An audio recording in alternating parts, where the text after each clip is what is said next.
ज्ञानचंद से ये पैसे लेते हैं। अरे मैं तो ज्ञानचंद की शक्ल नहीं देखता हूँ, मैं ज्ञान जी को चैलेंज करता हूँ। 8वें चुनाव में सूरज जी लोगों ने 56,000 मेरे को वोट दिए हैं। तो मेरे यहाँ के युवा बहुत टैलेंटेड है, लेकिन उस टैलेंटेड युवाओं को कोई ओपनिंग भी नहीं उपलब्ध कराई इन्होंने।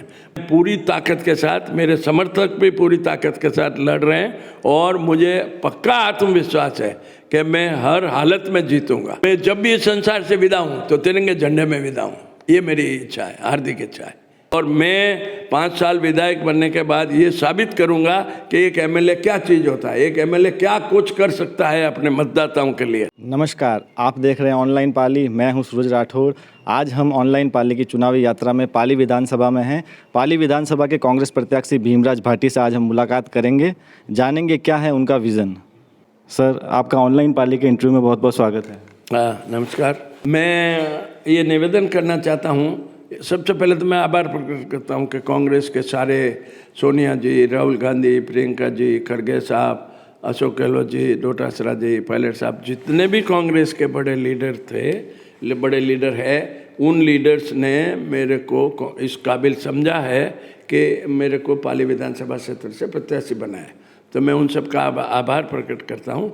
और एक बात मैं बिल्कुल स्पष्ट कर देना चाहता हूँ कि मेरे को टिकट मिलने के बाद पूरी जो पाली की कांग्रेस है वो एकजुट है और कांग्रेस की सरकार वापस बनाने के लिए उन सब का मानस यह है कि पाली से जो इतने साल से नहीं जीत पा रहे हैं, तो इस बार पाली से कांग्रेस का विधायक बने और कांग्रेस का झंडा फहराए। दूसरा मेरा ये निवेदन है कि 25 साल तो इन साहब को एमएलए बने हो गए, 5 साल नगर परिषद चेयरमैन रहे, 30 साल में इन्होंने 30 लोटा पानी भी नहीं पिला पाए। ये तो अशोक गहलोत जी की महानता है, अशोक गहलोत जी की मेहरबानी है कि अशोक गहलोत जी ने जोधपुर से रोड तक के पाइपलाइन मंजूर करके 37 करोड़ रुपए दे के ये सब कर दिया। वो करीब करीब पाइपलाइन भी कंप्लीट हो गई है, वो बिछ गई है, पानी आना चालू है, तो पानी आना चालू हो जाएगा, महीने 2 महीने और लग सकते हैं। तो जिन महोदय ने 30 साल में पीने के पानी की व्यवस्था नहीं कर पाई और पाली की जनता उनको पिछले 5 चुनावों से जिताते जा रही है, तो इनको उनको खुद को भी विचार करना चाहिए कि भाई मैं क्या कर रहा हूँ या मुझे क्या करना चाहिए। दूसरा, प्रदूषण की समस्या, प्रदूषण की समस्या इन्होंने कुछ हल नहीं किया। परमानेंट सॉल्यूशन होना चाहिए प्रदूषण की समस्या का कि उद्योगपतियों की फैक्ट्री भी चले और किसानों की ज़मीन भी खराब नहीं हो, तो वो भी इन्होंने कुछ नहीं किया। ये तो अपना काम करते रहे, सिर्फ ये ध्यान रखा कि मैं किस जोड़ तोड़ से किस तरह से करके एमएलए बन जाऊँ। मेरे को अगर, और मुझे विश्वास है मुझे पाली की विधानसभा मेरे मतदाताओं पे वो मुझे मौका देंगे तो मैं ये व्यवस्था करूँगा कि प्रदूषण की समस्या का स्थायी समाधान हो। फैक्ट्रियाँ भी 24 घंटे चले, इनका जो रोटेशन का और क्लोजर का और जो ये इन्होंने बना रखा है ना एक ढकोसला, वो मैं कंप्लीट ख़त्म करके कोई भी उद्योग कंटिन्यूस प्रोसेस होता है, तो उद्योग 24 ही घंटे नहीं चलता तब तक वो किसी भी उद्योगपति को कमा के दे नहीं सकता। तो इसलिए मैं ये व्यवस्था करूँगा, मैं पढ़ा लिखा आदमी हूँ, मैकेनिकल इंजीनियर हूँ स्वयं, तो मैं ये व्यवस्था करूँगा कि प्रदूषण की समस्या का स्थायी समाधान हो, उद्योगपतियों को भी कोई तकलीफ नहीं हो, उद्योगपति अपना काम करे। लेकिन उद्योगपतियों से मैं ये अपेक्षा करूँगा कि उद्योगपति, जो ज़मीन खराब हो गई वो तो खराब हो गई, उस खराब ज़मीन के बाद अब अगर मैं विधायक बना तो उनके प्रदूषण की समस्या का तो मैं हल करूँगा। लेकिन उद्योगपतियों की 1 इंच भी ज़मीन, पहले भी हज़ारों एकड़ ज़मीन खराब हो चुकी है, हाईकोर्ट ने आदेश कर रखा है किसानों को मुआवजा देने का, तो किसानों को मुआवजा देने का जो आदेश है वो आदेश अभी कुछ और आदेश है। लेकिन मैं ये व्यवस्था करूँगा कि किसानों को मुआवजा देने के लिए राजस्थान सरकार उनको मुआवजा दे किसानों को, और केंद्र सरकार मुआवजा दे, और अंतर्राष्ट्रीय स्तर पर प्रदूषण की समस्या जो है वो इतनी बड़ी है और उसके लिए अंतर्राष्ट्रीय स्तर पे विभिन्न एजेंसियां जो है वो प्रदूषण को मिटाने के लिए कुछ भी करने को तैयार है। मिलियंस ऑफ डॉलर्स का फंड्स अवेलेबल है। ये तो बुद्धिमान आदमी की ज़रूरत है कि वो विश्व स्तरीय जो संस्थाएं हैं, फाइनेंशियल ऑर्गेनाइजेशंस है, उनसे किस तरह पैसा उपलब्ध कराए और किस तरह इन किसानों को मुआवजा दे, ये मैं मेरी पूरी जवाबदारी लेता हूँ। नंबर 3 3 यहाँ शहर में सड़कें खराब पड़ी है, पानी भरता है। इवन जो विधायक महोदय है उनकी खुद की लोकेलिटी में आदर्श नगर में पानी भरता है। वो 25-30 साल से राज कर रहे हैं। 2 दफे भारतीय जनता पार्टी का भी शासन था राज्य में, 2 बार केंद्र सरकार भी भाजपा की थी। इन 30 सालों में इन्होंने खुद के मोहल्ले में जो जल भराव होता है समस्या का, ये लोग खुद के मोहल्ले में जल भराव की पानी जो भरता है इनके मोहल्ले में, उसका अभी तक इन्होंने कुछ नहीं किया, कोई ध्यान ही नहीं दिया। इनके घर के सामने से कारें चली जाती है, बड़ी बड़ी कारें चली जाती है, वो आज तक कभी बराबर नहीं हुई। कुछ भी काम करने के लिए इनमें वो उमंग नहीं है। इनको सिर्फ एक ही काम है कि मुझे किस तरह जोड़ तोड़ करके एमएलए बनना है। अभी इस बार कांग्रेस ने मेरे ऊपर विश्वास किया है, मुझे पाली की जनता पे पूरा भरोसा है। मेरे को पाली की जनता आराम से बहुमत से जिताएगी और मैं 5 साल विधायक बनने के बाद ये साबित करूंगा कि एक एमएलए क्या चीज़ होता है, एक एमएलए क्या कुछ कर सकता है अपने मतदाताओं के लिए। इनको अभी तक कुछ ज्ञान भी नहीं है, सिर्फ अपना एमएलए बनने का लक्ष्य इन्होंने बना रखा है कि मैं जोड़ तोड़ करके लोगों को किसी तरह से करके मैं कैसे एमएलए बन जाऊं, ये इनकी थ्योरी है। उद्योग है, उस उद्योग के लिए, उद्योगपतियों के लिए टेक्सटाइल का मैनचेस्टर है दुनिया में मशहूर। इंग्लैंड में एक सिटी है मैनचेस्टर, वो मैनचेस्टर कहलाता था पाली, लेकिन उस मैनचेस्टर की ऐसी हालत इन्होंने बिगाड़ दी कि इन उद्योगपतियों को कोई कुछ समझ में ही नहीं आता। उद्योगपति भी सोचते हैं चलो यार छोड़ो यार, अपने तो 2 पैसा दो और छुट्टी पाओ, चंदा दो और छुट्टी पाओ। तो इन उद्योगपतियों को भी इन्होंने वो राहत नहीं प्रदान करी, उद्योगपतियों को भी इन्होंने प्रोटेक्शन नहीं दिया। उद्योगपतियों के लिए मैं अंतर्राष्ट्रीय स्तर पे जो स्पेशलिस्ट एक्सपर्ट्स है टेक्सटाइल उद्योग के और पॉल्यूशन के मामले में एक्सपर्ट है, उन एक्सपर्ट्स को उपलब्ध करा के मेरे उद्योगपतियों के साथ उनको बिठा के कि किस तरह से प्रदूषण की समस्या हल हो सकती है, किस तरह से आप लोग उद्योग भी चलाओ और जो पानी है खराब पानी, दूषित पानी, उस दूषित पानी को नदी में भी नहीं छोड़ो, और अगर पानी छोड़ भी रहे हो तो उसको 100% ट्रीट करके 100% उसको शुद्ध करके नदी में छोड़े, और नदी में नहीं छोड़े तो रीयूज़ करें। इंडस्ट्री वाले उस पानी को, जो पोल्यूटेड पानी है, उस पोल्यूटेड पानी को सही करके अपने खुद के लिए वापस यूज़ करें। ये मैं व्यवस्था जमाऊंगा। सर, आपसे अगला सवाल ये है कि आप पिछले काफ़ी टाइम से चुनाव लड़ते आ रहे हैं, आपने कांग्रेस से भी चुनाव लड़ा, निर्दलीय भी चुनाव लड़ा। आपको इस बार कांग्रेस पार्टी ने टिकट देके पाली में उम्मीदवार बनाया है, तो सर आपके ये चुनाव लड़ने के पीछे क्या एक जज्बा है, क्या एक ऊर्जा है? मेरी ऊर्जा ये है कि मेरे जो मतदाता है उनको मेरे ऊपर पूरा विश्वास है, और उस विश्वास की बदौलत ही मेरे को हर चुनाव में निरंतर मेरे वोट बढ़ते जा रहे हैं। मैं भले हार रहा हूँ, लेकिन हारने के बावजूद लोग मेरे को निरंतर वोट देते हैं। 8वें चुनाव में सूरज जी लोगों ने 56,000 मेरे को वोट दिए हैं। तो कोई भी आदमी उसको पता लग गया है कि इस आदमी का कि कुछ न कुछ अपने मतदाताओं के प्रति समर्पण है, और कुछ न कुछ ये अपने मतदाताओं के लिए करना चाहता है। तो मेरे मतदाताओं को मेरे ऊपर इतना विश्वास है कि वो लगातार 8वें चुनाव में भी 56,000 वोट मेरे को निर्दलीय के रूप में दे रहे हैं, और निरंतर वोट दे रहे हैं। तो निरंतर वोट कोई आदमी देता है, एक बार आप किसी को हाथाजोड़ी करके वोट ले सकते हो। 8वें चुनाव में 8 चुनाव लगातार लड़ना और 8 चुनाव में लगातार मतदाताओं का विश्वास प्राप्त करके वोट प्राप्त करना, ये बहुत बड़ी बात है। और इसी इश्यू को देख के कांग्रेस के जो सारे नेता हैं उन्होंने ये सोच के मेरे को टिकट दिया कि ये आदमी लगातार वोट प्राप्त कर रहा है, निर्दलीय के रूप में भी वोट प्राप्त कर रहा है, कांग्रेस के उम्मीदवार के रूप में भी वोट प्राप्त कर रहा है, तो इसके प्रति जनता का इतना विश्वास है, तो ये सोच के मेरे को टिकट दिया है। नहीं तो मैं तो टिकट लेने के लिए जयपुर भी नहीं गया, दिल्ली भी नहीं गया। मैं उन कांग्रेस के सारे बड़े नेताओं का आभारी हूँ जिन्होंने ये सच्चाई को अंगीकार किया और सच्चाई को अंगीकार करके मेरे ऊपर विश्वास किया। मैं उनका आभार भी प्रकट करता हूँ, और मैं उनके प्रति, मेरा कांग्रेस के प्रति जो समर्पण है वो भी उनको पता है कि भीमराज भाटी निर्दलीय जीत के भी बीजेपी में नहीं गया। इतने सारे चुनाव लड़े, इतने सारे चुनाव हारे, लेकिन इसने कांग्रेस का पल्ला नहीं छोड़ा, इसने कांग्रेस को अपनी माँ समझा, इसलिए उन्होंने मेरे में विश्वास प्रकट किया। सर, आपसे अगला सवाल ये है कि युवाओं से जुड़ा सवाल है। पाली में रोजगार को लेकर काफ़ी दिक्कत है। पाली में पढ़ा लिखा युवा उसको बेरोजगार सा अपने आप को वो समझ रहा है, रोजगार है नहीं, क्योंकि सरकारी नौकरी एक लिमिटेड आती है, प्राइवेट ऐसा कुछ पाली में है नहीं। कई पढ़े लिखे युवा है जिनको पलायन करना पड़ रहा है, पाली छोड़ना पड़ रहा है, उसको लेकर सर आपका क्या कहना है?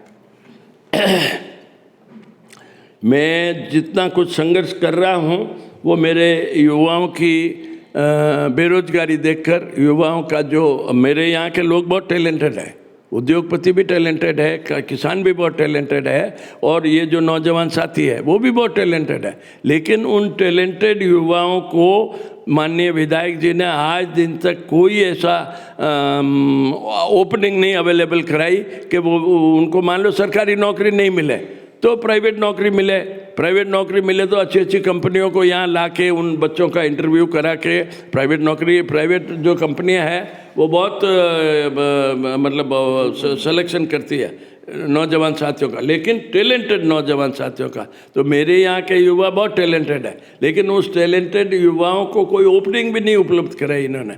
मुझे अगर मौका मिला तो मैं मेरे नौजवान साथियों को, मैं एक तो वेरियस टाइप्स ऑफ इंडस्ट्रीज लाऊंगा पाली में। अभी सिर्फ एक टेक्सटाइल इंडस्ट्री है, लेकिन मुझे पता है कि क्या क्या, अभी बाजू में जोधपुर है, जोधपुर में इतनी टाइप की इंडस्ट्रीज है, पाली में सिर्फ एक ही इंडस्ट्री है। उसकी वजह ये है कि इन्होंने कभी रुचि नहीं ली कि पाली में औद्योगिक विकास हो। पाली में जो कपड़े का उद्योग कर रहे हैं उनसे अपना चंदा ले और अपना पेट भराई करो और अपन कैसे भी करके एमएलए बन जाओ। इतना इनका लिमिटेड जो सोच है, इतना इनका जो लिमिटेड उद्देश्य है। जबकि मेरा हमेशा ये उद्देश्य रहेगा कि नौजवान साथियों को बड़ी बड़ी कंपनियाँ, मल्टीनेशनल कंपनियाँ, बड़ी बड़ी जो इंडस्ट्रीज है, मशहूर इंडस्ट्रीज है, उन मशहूर इंडस्ट्रीज़ के अपने हेड्स को, उन मशहूर इंडस्ट्रीज़ के बड़े बड़े जो लोग सिलेक्शन एचआरडी वाले हैं, ह्यूमन रिसोर्स डेवलपमेंट लोग हैं, उन लोगों को पाली में ला के मैं मेरे नौजवान बच्चों को उनसे इंटरव्यू करा के, उनसे बात करा के, जितना भी सिलेक्शन, जो भी टैलेंटेड होगा अपने आप सिलेक्शन हो जाएगा। और जो बच जाएगा उसके लिए राज्य सरकार भी लोन दे रही है, केंद्र सरकार भी लोन दे रही है सेल्फ एम्प्लॉयमेंट के लिए। तो सेल्फ एम्प्लॉयमेंट के लिए वो पैसा भी, वो ऋण भी मैं उपलब्ध कराने की व्यवस्था करूँगा। सर पिछले कुछ सालों पहले, या मान लो पिछले 2 साल में ही पानी की काफ़ी समस्या हुई थी, उसको लेकर ऑनलाइन पाली की टीम भी कई मोहल्लों में गई थी, लोगों में काफ़ी हाहाकार था। लोग एक तरह से देखे तो अपने आप को एक ठगा सा समझ रहे थे और लाचार से समझ रहे थे, क्योंकि पानी की समस्या काफ़ी गंभीर हो गई थी। इसको लेकर सर आपके क्या उपाय है? पानी को लेकर आज पाली जिला मुख्यालय है, अब तो मुख्यमंत्री जी ने संभाग मुख्यालय भी बना दिया है, लेकिन फिर भी जो मूलभूत आवश्यकता है पानी की, उसको लेकर हमें दूसरे जिलों पर, दूसरे लोगों पर डिपेंडेंट होना पड़ता है। उसको लेकर आपका क्या विज़न है? भाई साहब, आप खाने के बिना 2-4 दिन रह सकते हो और कोई काम के बिना 2-4-5 दिन रह सकते हो, लेकिन पानी के बिना, पीने के पानी के बिना आप घंटे 2 घंटे भी नहीं रह सकते। आपको प्यास लगी है तो आपको सबसे पहले जो चाहिए है वो पीने का पानी चाहिए। इन्होंने पीने के पानी की समस्या के लिए आज दिन तक कुछ एफर्ट्स नहीं किए, कोई भी एफर्ट्स नहीं किए। यहाँ जो अवेलेबिलिटी है पानी की, वो अवेलेबिलिटी नहीं है, बिल्कुल ही नहीं है। कुओं में वगैरह पानी खा रहा है, और जो पानी अवेलेबल है जवाई बांध में, तो वो जवाई बांध बारिश के ऊपर निर्भर है। हेमावास बांध है, हेमावास बांध को इन्होंने रेज करने का कभी सोचा नहीं कि मैं हेमावास बांध को रेज करूं ताकि इसमें ज़्यादा पानी आए, तो ज़्यादा पानी स्टोर हो, तो मेरे विधानसभा क्षेत्र के निवासियों को पीने का पानी ज़्यादा उपलब्ध हो। इन्होंने पीने के पानी के लिए कोई व्यवस्था नहीं करी, कोई कभी वो नहीं किया। इनके तो ऐसा मामला है कि ये जो टैंकर है ना, वो टैंकर वालों से वो 500 रुपये, 1000 रुपये, 1500 रुपये, 2000 रुपये टैंकर वालों से सप्लाई होती है। वो इसी में खुश है, टैंकर वाले अपने हाल में खुश है, और ये इसी हाल में खुश है कि लोग तो पीने के पानी के लिए तरसते रहे, ताकि मेरे को टेलीफोन करते रहे, मेरे को ये करते रहे। इन्होंने पिछले साल जब पानी की समस्या थी, भयंकर समस्या थी, तो इन्होंने एक दिन भी पानी के लिए कुछ नहीं किया। जबकि मैं पाली से, जो जोधपुर से जो रोहित पाली लाइन आ रही थी, उस लाइन के ऊपर मैं हर दूसरे तीसरे दिन जाता था। जहाँ से पानी अवेलेबल कराया, जार्डन के पास से जो उसमें बावड़ी से उपलब्ध कराया, वहाँ में जाके सुपरविजन करते रहा।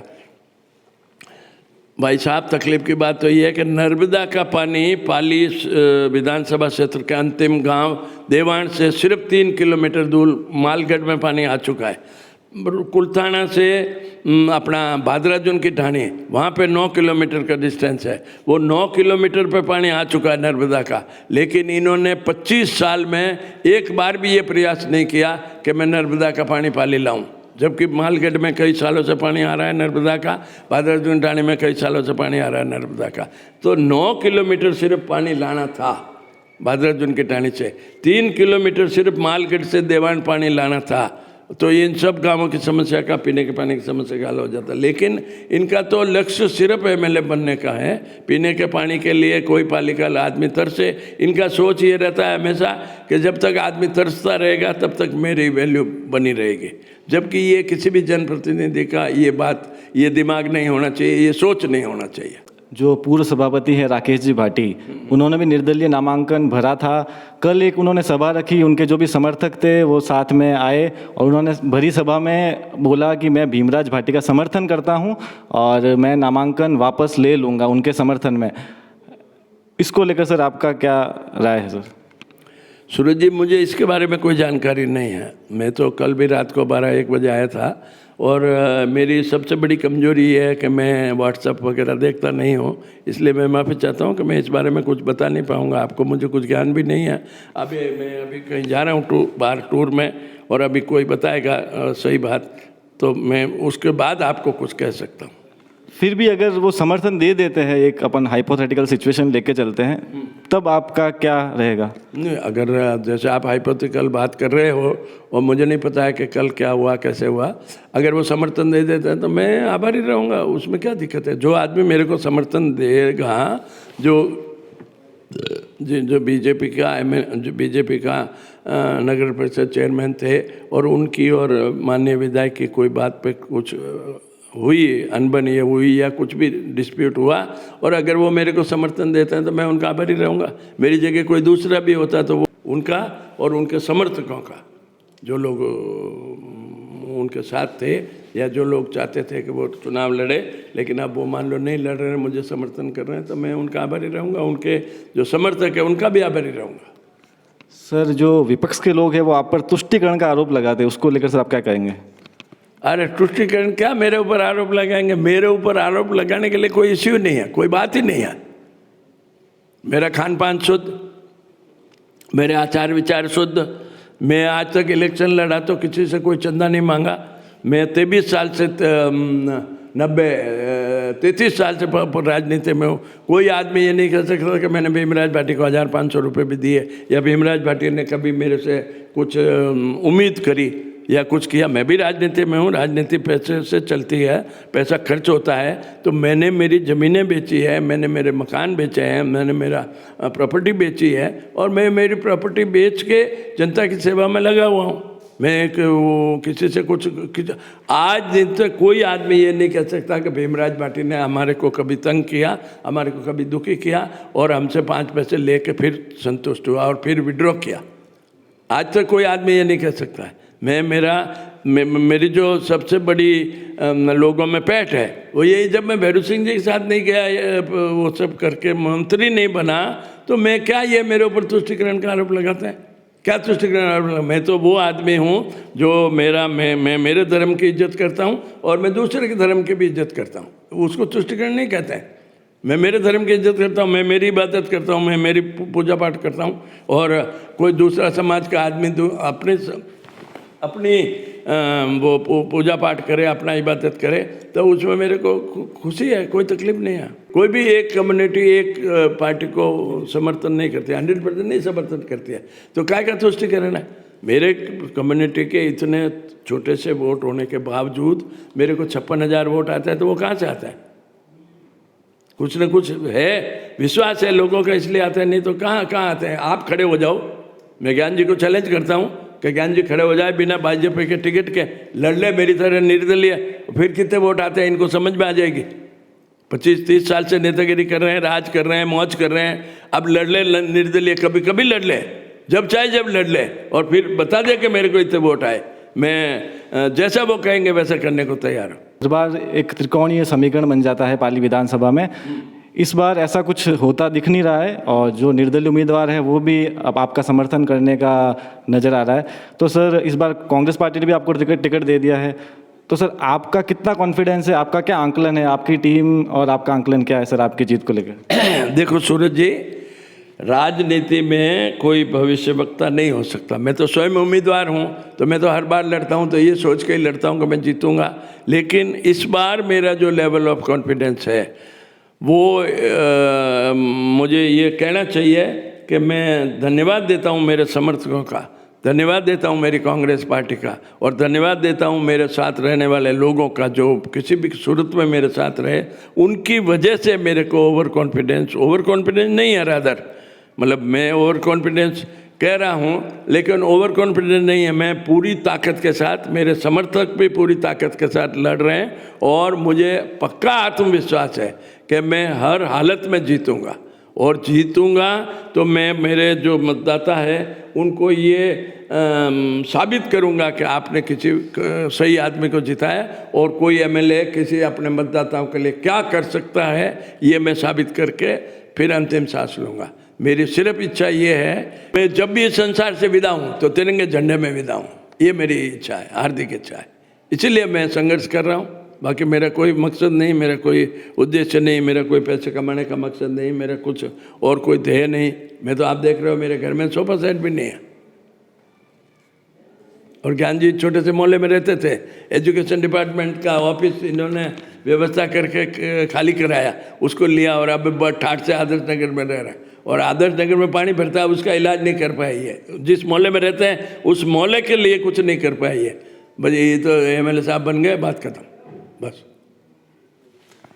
एक सर पाली में एक आम हवा सी एक खबर फैली थी काफ़ी टाइम से कि आप हर बार खड़े होते हैं और इस वजह से ज्ञानचंद पारख भाजपा से जीत जाते हैं, और कई लोग ऐसा भी कहते हैं कि भाई ज्ञानचंद पारख और आपकी साठगांठ है।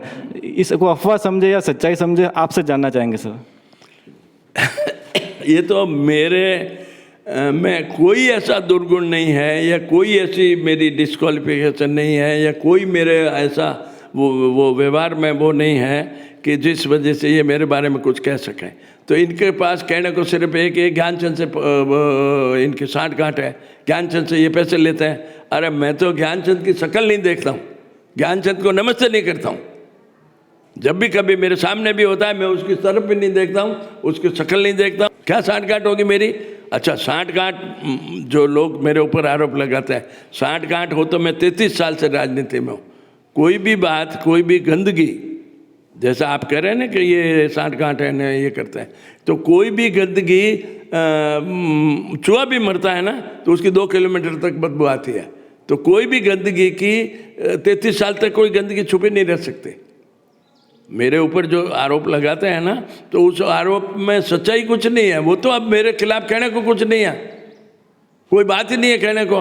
तो फिर ये आरोप लगाता है कि ये ज्ञानचंद जी और इनकी साठगांठ है। भीमराज पार्टी की साठगांठ हो तो इतनी पब्लिक आज की तारीख में बेवकूफ़ नहीं है। व्हाट्सएप का ज़माना है, लोग बहुत एक्टिव है, बहुत छोटी से छोटी बात को बहुत गौर से एनालिसिस करते हैं। तो अगर मेरी साठगांठ होती तो 33 साल तक वो छुपी नहीं रह सकते। और मेरे ऊपर कितना ही आरोप लगाए, पब्लिक जो है, जनता, वो जनता इतनी समझदार है कि वो हर बात का एनालिसिस करती है, हर बात की जानकारी रखती है। और अब आजकल तो बहुत लोग फॉरवर्ड हो गए, ये बातें छुपी नहीं रह सकती, कभी नहीं छुप सकती है।